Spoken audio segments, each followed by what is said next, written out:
Bom, pessoal, olá a todos. Hoje nós vamos falar um pouquinho sobre o tema mediunidade.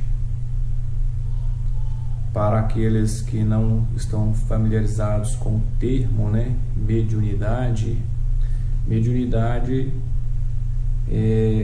significa a qualidade de ser meio, ou modo, ou condição de estar entre uma coisa ou outra, fazendo uma ponte, Então, mediunidade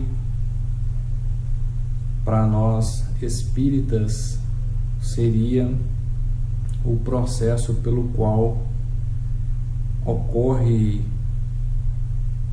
manifestações de não só do plano espiritual, mas também durante o estudo a gente vai ver que mediunidade não é somente o fato de servir de ponte entre o plano extrafísico e o plano físico. O significado de mediunidade nós podemos elevar ele a um conceito maior, uma dimensão maior do que seria. Então, para começar esse nosso estudo de hoje, eu gostaria de citar aqui um dos livros mais antigos que a humanidade conhece, que é uma importante fonte de pesquisa também sobre a mediunidade, que é a Bíblia. O Espiritismo tem aí 160 anos e a Bíblia deve ter alguns livros da Bíblia, os mais antigos do Velho Testamento, deve ter cerca aí de 4.000 anos. Mas o Evangelho de João, no capítulo 4, versículo 24, João diz o seguinte: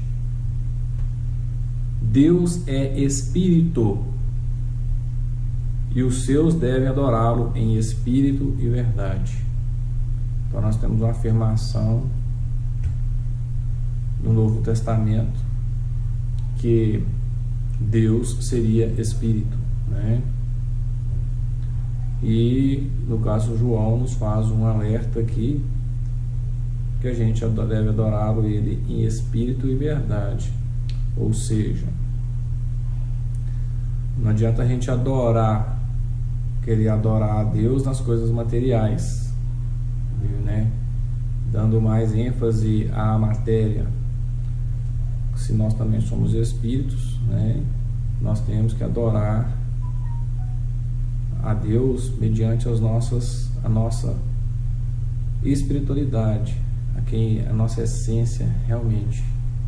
E para fazer isso não temos como fazê-lo de forma que não seja verdadeira, porque se a gente realmente for adorar a Deus em espírito, aí é com a nossa verdadeira essência que a gente vai estar conseguindo fazer isso, não através de artifícios materiais, como a humanidade vem fazendo aí desde tempos imemoriais, com sacrifícios,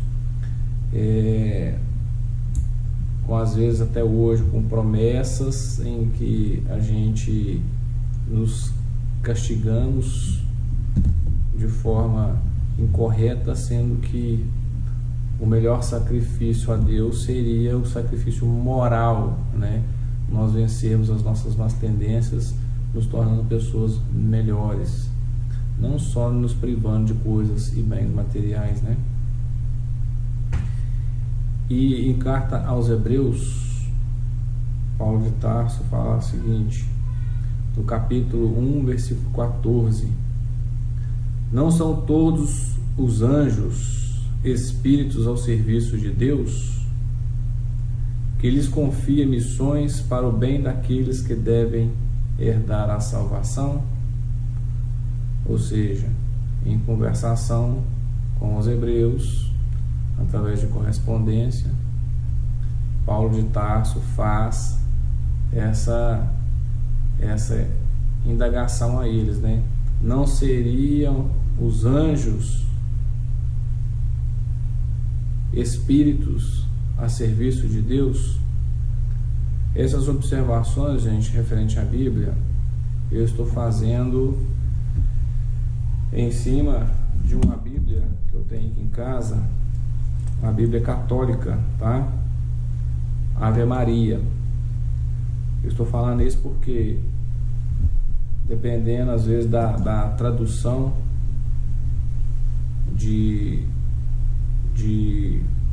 uma para outra, vocês podem achar alguns termos diferenciados, tá ok?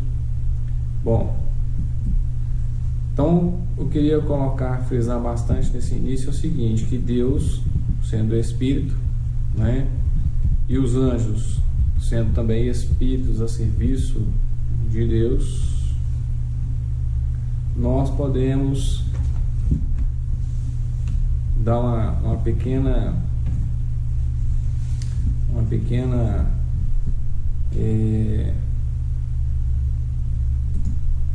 volta, digamos assim, ou fazer um pequeno estudo sobre a nossa própria história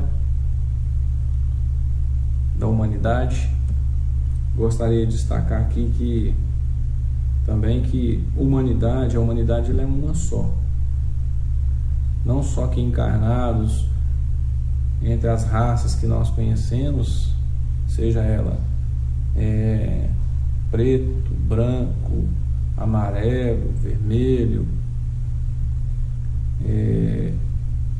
nós somos uma única humanidade, inclusive a humanidade que está no mundo espiritual, ou seja, não tem já um corpo de carne. Então a humanidade ela é uma só, seja ela encarnada ou desencarnada, todos nós juntos somos uma humanidade só. E a mediunidade ela é de todos os tempos. A gente vê na história dessa humanidade que citamos há pouco, que desde a época lá, digamos, dos homens das cavernas, se acontecia fenômenos mediúnicos, né? Emmanuel traz para nós algumas lembranças aqui, ó, na história da humanidade, dizendo o seguinte, que Sócrates, os discípulos de Sócrates, alguns que tinham uma sensibilidade mediúnica, falava de um amigo invisível que acompanhava Sócrates constantemente. Plutarco, ao encontro de Bruto, certa noite, com um dos seus perseguidores desencarnados, a visitá-lo em pleno campo. Em Roma, o templo de Minerva, Pausanias, ali condenado a morrer de fome, passou a viver em espírito, monoidezando, ou seja, com a ideia fixa, né, na revolta em que se alucinava, aparecendo e desaparecendo aos olhos dos circunstantes assombrados durante largo tempo. O que quer dizer isso? Esse companheiro, né, Pausanias, ele, no cárcere dele, ele ficava com a ideia fixa de vingança, né, contra aquelas pessoas que tinham condenado ele, e ele passou ali a aparecer e desaparecer aos olhos dessas pessoas durante muito tempo. Sabe-se que Nero, nos últimos dias de seu reinado, viu-se fora do corpo carnal junto de Agripina e de Otávia, sua genitora e sua esposa, ambas assassinadas por sua ordem, ali presagiarem a queda no abismo. Ou seja, elas já estavam avisando ele onde que ele ia parar depois de desencarnar. Agora, na Bíblia, especificamente no Novo Testamento, em Atos dos Apóstolos, que é o segundo livro de Lucas, né? A gente vê uma quantidade enorme de fenômenos mediúnicos. A gente vê a mediunidade a todo momento. Eu gostaria de citar alguns aqui para vocês aqui, ó. Em Atos capítulo 2, versículo de 1 a 13: quando associadas às suas forças, por se acharem todos reunidos, os emissários espirituais do Senhor, através deles, produziram fenômenos físicos de grande cópia, como sinais luminosos e vozes diretas, inclusive fatos de psicofonia e genoglosia, em que os ensinamentos do Evangelho foram ditados em várias línguas, simultaneamente para os israelitas de procedências diversas. Desde então, os eventos mediúnicos para eles se tornaram habituais. Espíritos materializados libertavam-nos da prisão injusta. Isso tudo a gente encontra lá, né? A psicofonia seria a capacidade do ser espiritual falar através do medianeiro, né? Aquele espírito encarnado. E xenoglosia é a capacidade de falar em outra língua que muitas vezes o próprio médium desconhece. Em Atos do capítulo 5, no versículo 18 a 20, nós temos: o magnetismo curativo era vastamente praticado pelo olhar. A gente vai achar nesse capítulo, nesses versículos, curas dos apóstolos, né, pela mediunidade da cura. Cura pela imposição de mãos, no capítulo 3, versículo 4 a 6. Nós vamos ver sobre os espíritos sofredores, onde eram retirados de pobres obsessos, aos quais vampirizavam. E isso está no Atos dos Apóstolos, no capítulo 9, versículo 17. No capítulo 8, versículo 7, a gente vai achar um homem objetivo e teimoso, né, que é quanto Saulo de Tarso, desenvolve a clarividência de um momento para outro, vê o próprio Cristo às portas de Damasco, ele recolhe as instruções. Nós vamos ver também lá nos Atos, capítulo 9, versículos 7 a 3. E porque Saulo, embora corajoso, experimente enorme abalo moral, Jesus, condoído, procura Ananias, médium clarividente, na aludida cidade, e pede-lhe socorro para o companheiro que encetava a tarefa. Ou seja, depois que é aflorada a mediunidade de Paulo, que ele vê a Jesus, ele fica desnorteado, cego, e Jesus vai até Ananias e pede para Ananias ajudar, né, o Saulo. E Ananias sabia que Saulo tinha ido a Damasco para poder matá-lo, né? Mesmo assim, ele atende ao pedido de Jesus e acolhe Paulo. Lá em Atos, capítulo 9, versículos 10 e 11, nós encontramos lá: não somente a casa dos apóstolos em Jerusalém, mensageiros espirituais prestam contínua assistência aos semeadores do Evangelho, igualmente no lar dos cristãos em Antioquia, a mediunidade opera serviços valiosos e incessantes. Dentre os médios aí reunidos, um deles de nome Agabo. Tudo isso que eu estou passando aqui para vocês a gente encontra nos Atos dos Apóstolos, viu, gente? Incorpora um espírito benfeitor que realiza importante premonição. E nessa mesma igreja, vários instrumentos medianímicos aglutinados favorecem a produção da voz direta, consignando expressiva incumbência a Paulo e a Barnabé. Em Atos, no capítulo 13, versículo de 1 a 4, Em Trode, o apóstolo da gentilidade, que seja Paulo, recebe a visita de um varão em espírito a pedir-lhe concurso fraterno.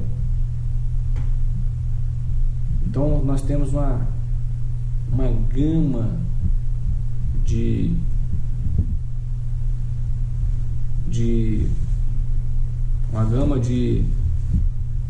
fenômenos mediúnicos, né? A mediunidade demonstrada pela própria Bíblia.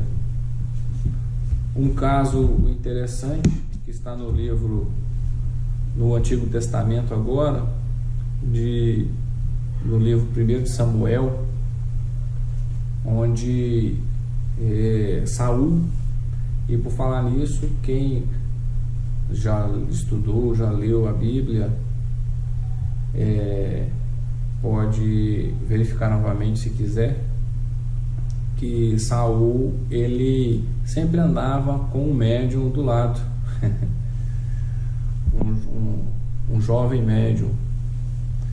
Bom, mas o que eu queria relatar para vocês, que consta lá, provado aí há milhares de anos na própria Bíblia, em que Saul, chegando em determinado local, na vizinhança de uma cidade, ele vê um grande número de soldados, até então inimigos, e ele fica com medo, reza a Deus, pede auxílio aos profetas, que na época eram médiuns, era o nome que se dava aos médiuns, né? E ninguém consegue dar uma luz para ele a respeito daquilo. O que ele faz então? Ele pede para se procurarem, para alguém achar uma necromante. O que era necromante naquela época? Necromante seria uma pessoa que evocava os mortos. Só que o próprio Samuel tinha proibido essas práticas na mesma linha de Moisés, pelo simples fato do abuso, né? E eles então acham uma necromante, e ele vai até ela pergunta o que ele quer, e fala que ele queria que ela evocasse um morto. Já é a própria Bíblia falando que na verdade não se morre, né, gente? Se a pessoa realmente morreu, acabou, então não teria como se você evocasse. E a pergunta ele, então, mas quem que você quer que eu chame, né? Ela fala, eu quero que você chame Samuel. Aí quando ela faz a evocação, que lá na Bíblia lá consta que ele se elevava da terra, aí dá a impressão de que ele estava abaixo da crosta, né? E se eleva, e ela vê, distingue quem que é. Saul pede para ela descrevê-lo. Ela descreve, não, para ele mesmo. Aí ela fala assim, mas você me enganou então, né? Você é Saul, e estou correndo risco de morte. Eu falo assim, não, você pode ficar tranquilo que não vai acontecer nada com você, porque eu preciso falar com ele. E então ele vai e conversa lá o que ele tem que conversar com Samuel. Se vocês tiverem curiosidade de buscar lá, vocês vão saber qual foi o diálogo. Não muito agradável o diálogo.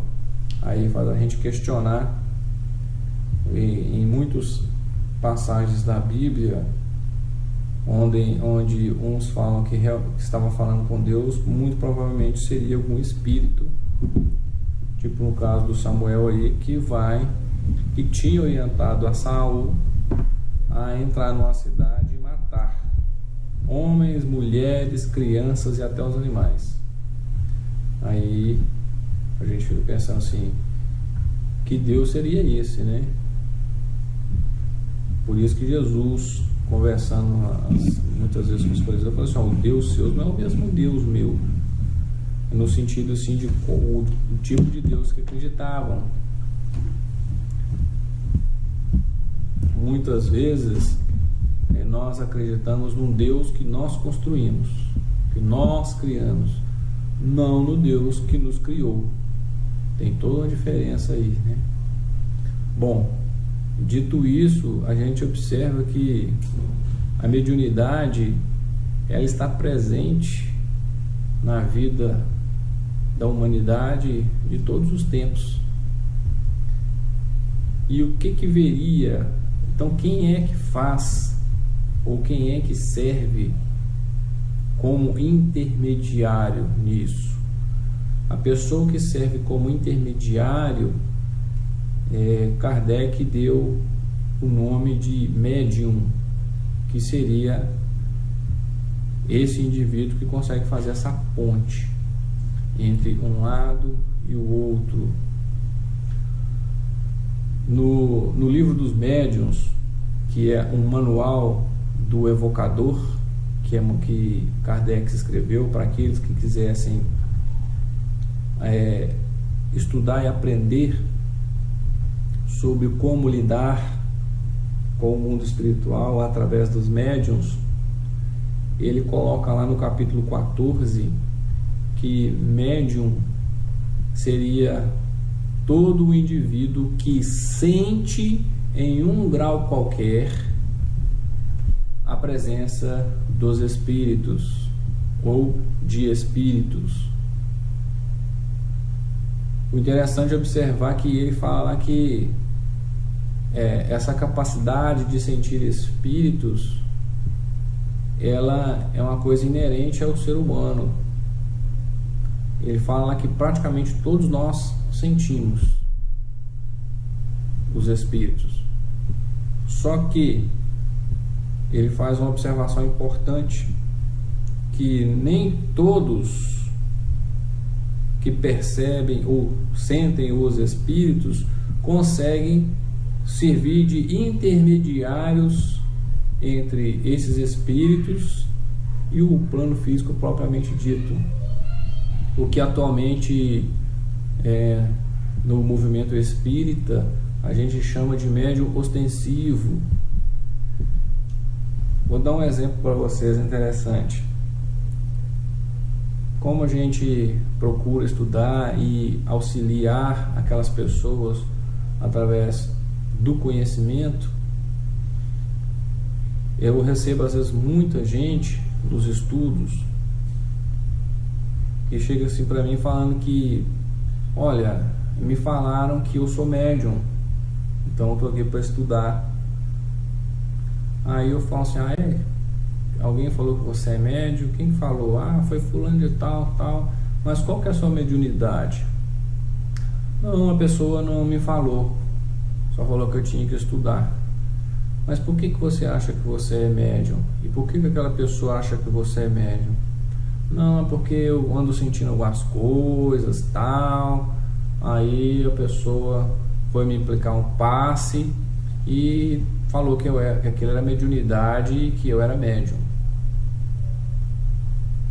Bom, eu não acho isso correto, você passar para as pessoas dessa forma, sem uma explicação melhor, né? Porque tem muitos que ficam apavorados. Poxa vida, eu sou médium e agora, né? Outros ficam achando que eles vão ser um Chico Xavier da vida, um Divaldo Franco, uma Zíbia Gasparetti, escreveu um monte de livros, né? E às vezes isso frustra as pessoas, justamente por causa da definição que Kardec dá lá. Então nem todo mundo tem mediunidade ostensiva. Então praticamente todos, com raríssimas exceções, sentimos a presença dos espíritos.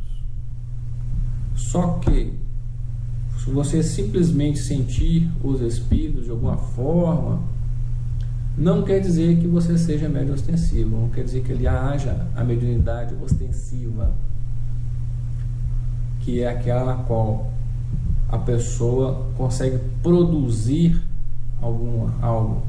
Por exemplo, o espírito fala através da pessoa, o espírito pinta através da pessoa, o espírito psicografa através da pessoa, né? Então há uma produção ostensiva.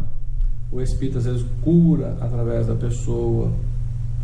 Então há uma produção, digamos assim, mediúnica ali. Então há um fenômeno mais ostensivo ocorrendo, a pessoa está servindo de ponte. E tem aqueles médiuns que são anímicos, ou seja, ele não precisa de espíritos para servir de ponte entre o mundo espiritual e o mundo físico. Quais são eles? O vidente, o clarividente, o audiente, o claroaudiente. Ele tem essa instrumentação em si, ele não precisa de espíritos produzirem nada através deles. Eles, a própria pessoa, consegue captar isso do plano espiritual e passar. Então, fora todas as outras pessoas que sentem, não necessariamente vão desenvolver uma mediunidade nessa encarnação, pelo menos, a ponto de se tornarem médiuns ostensivos, né? Isso aí é muito importante a gente destacar. Outra coisa que eu acho interessante é que algumas pessoas que às vezes têm a mediunidade ostensiva, elas falam assim: mas eu não quero ser médium.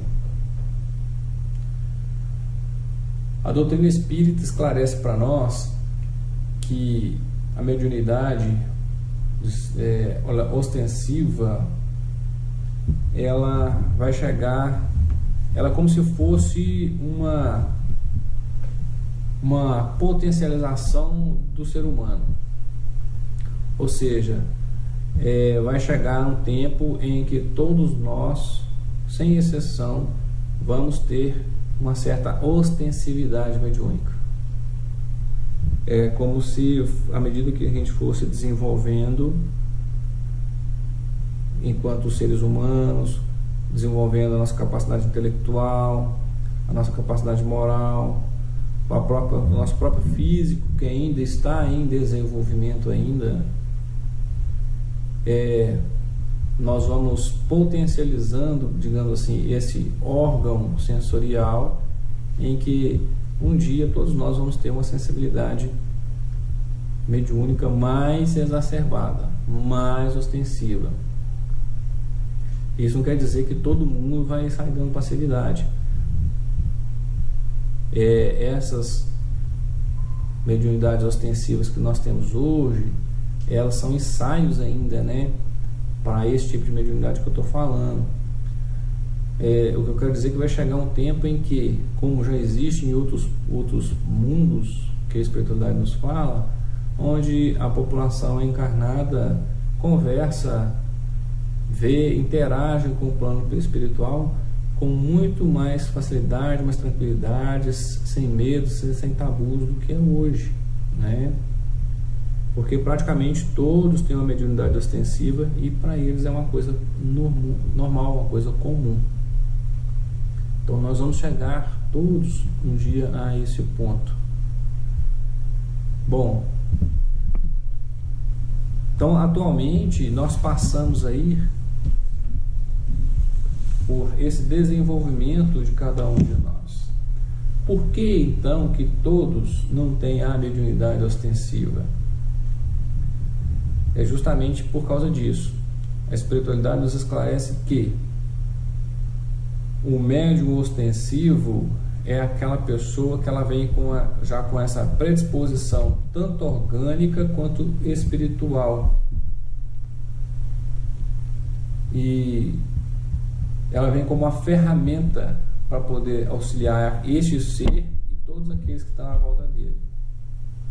Então, se a gente pegar aí de toda a humanidade até hoje, sempre teve pessoas com essa sensibilidade, pelas quais muitos trouxeram grandes avanços para nós na arte, né, na música, na medicina, nas questões das descobertas científicas. Então, essas pessoas, elas sempre recebem essas intuições, recebem essas orientações do plano espiritual a se materializar aqui entre nós. é tão interessante essa questão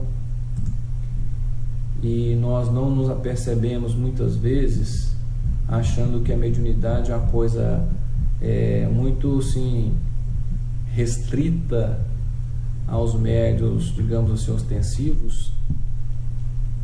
Mas André Luiz, através da sua obra Nos Domínios da Mediunidade,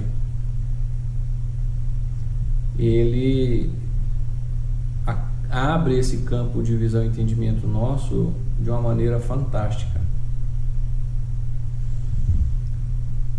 Um exemplo que eu apreendi é que se você quiser ser um médium de materialização, é só você ser pai ou mãe. Você vai conseguir materializar um espírito da forma mais perfeita que existe, né? André Luiz traz pra gente aqui, ó, no finalzinho do livro, no último capítulo do livro Dos Domínios da Mediunidade, ele fala o seguinte: a mediunidade como instrumento da vida surge em toda parte. Olha que bonito. O lavrador é o médium da colheita, a planta, médium da frutificação, e a flor, o médium do perfume. Em todos os lugares, damos e recebemos, filtrando os recursos que nos cercam e moldando-lhes a manifestação segundo as nossas possibilidades. Ou seja, olha aqui, ó, qualquer lugar que a gente tiver, nós recebemos as coisas, nós filtramos ela e às vezes a gente passa adiante de acordo com a minha visão, com o meu formato ou com as minhas possibilidades. Ou seja, a gente percebe assim que o medianeiro, muitas vezes ele pode influenciar ali no resultado final do que seria o produto que os espíritos gostariam de estar passando. Aqui já veio uma dica. E ele fala aqui, ó: vimos-nos defrontados por singela oficina de carpinteiro. E o orientador falou o seguinte, que indicou o operário que aplainava enorme peça e falou: possuímos no artífice, ou seja, no carpinteiro, o médio de preciosas utilidades. Da devoção com que se consagra ao trabalho nasce elevada percentagem de reconforto à civilização. Ou seja, o carpinteiro, ele serve de meio para transformar a matéria-prima da madeira num banco, numa cadeira, numa mesa, num mobiliário, né? Não longe, surpreendemos pequena marmoraria à porta, qual um jovem envergava o escopo ferindo a pedra. E o orientador fala: eis o escultor, o médium da obra-prima, a arte e a mediunidade do belo, em cujas realizações encontramos sublimes visões do futuro que nos é reservado. Ou seja, o escultor esculpindo a pedra, ele passa a ser o médium do belo, exercendo a mediunidade do belo. O assistente prosseguiu, considerando que passavam perto dos empregados recolhendo lixo de extensa praça. Olha que bonito, gente. Eles falam o seguinte: aqui temos os varredores, valiosos médiuns da limpeza. Logo após, contornamos um edifício em que funcionava um tribunal de justiça e nosso instrutor adiantou: vemos aqui o fórum onde o juiz é o médium das leis, todos os homens e suas atividades, profissões, e associações são instrumentos das forças a que se devotam.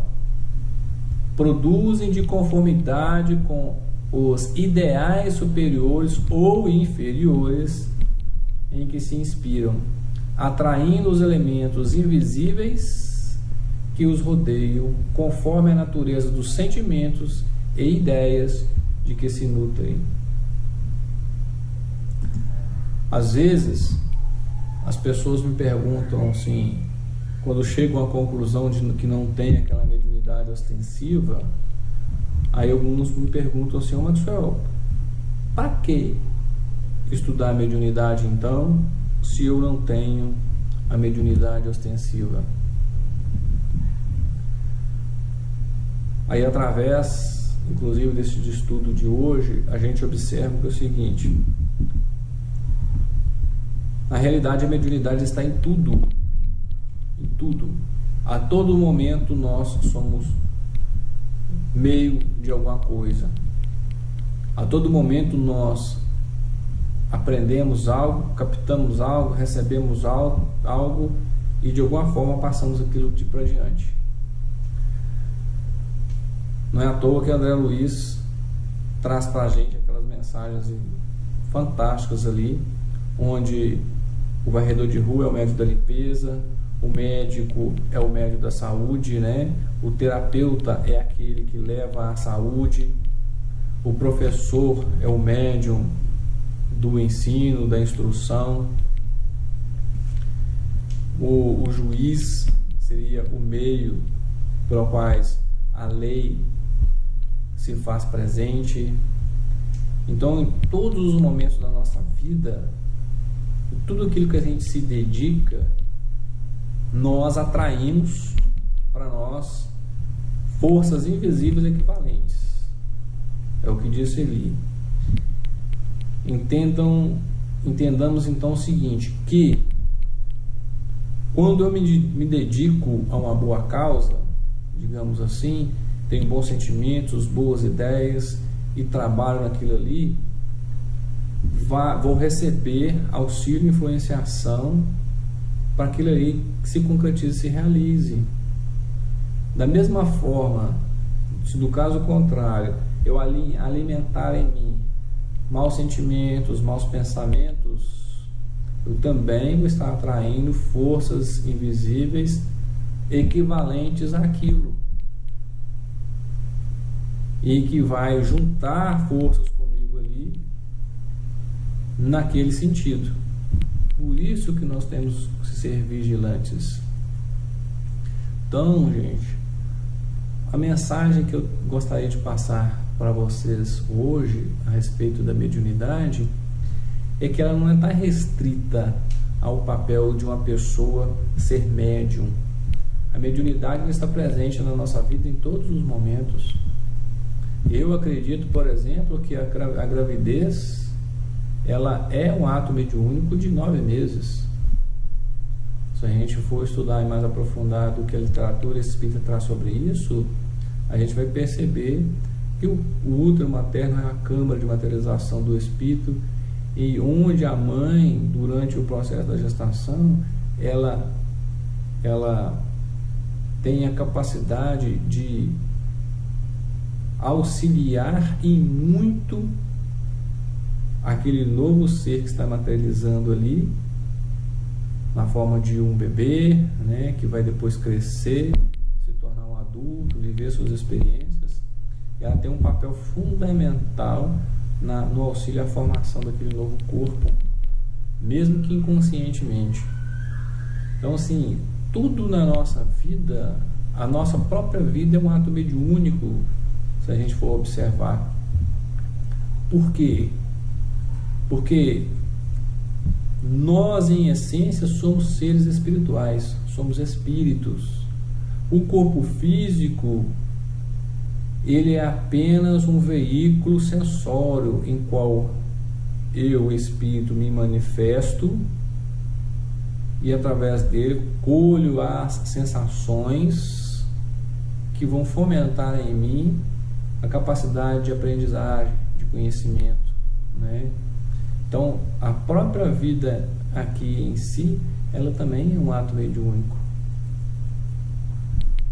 Então, por que estudar mediunidade? Quando a gente começa a entender por esse ponto de vista, por esse ângulo, nós percebemos que a todo momento, como nos ensina o Livro dos Espíritos, nós influenciamos e somos influenciados. A todo momento nós estamos servindo de meio uns dos outros. E a gente passa a entender a responsabilidade que a gente tem para com os nossos irmãos, uns com os outros. A mediunidade se faz presente a todo momento, durante o nosso estado de vigília, através das intuições, das inspirações, no estado do sono. Por que muitas pessoas já até recomendam para a gente não fazer nada com a cabeça quente, que depois de uma noite de sono as coisas costumam se resolver de forma mais tranquila, mas de forma diferenciada do que muitas vezes a gente fosse tentar e brigar? É porque nesses momentos nós, despertos do corpo, encontramos com os amigos do plano espiritual, recebemos conselhos, e quando retornamos aquilo ali, olha, servimos de meio. Aquilo ali é mediunidade. E a gente viu as dicas aí para estudar a própria Bíblia, que traz aí recheada de fenômenos mediúnicos, para quem sabe a perceber e estudar muitas vezes o texto sagrado desprovido de preconceitos, mas com a mente e o coração aberto, às vezes consegue absorver muito mais, principalmente se fizer uma prece e pedir auxílio sincero a Deus para esse aclaramento, né? A gente consegue entender um pouco mais, consegue dilatar a nossa visão. Então fica aí, um forte abraço a todos vocês, até a próxima, se Deus quiser.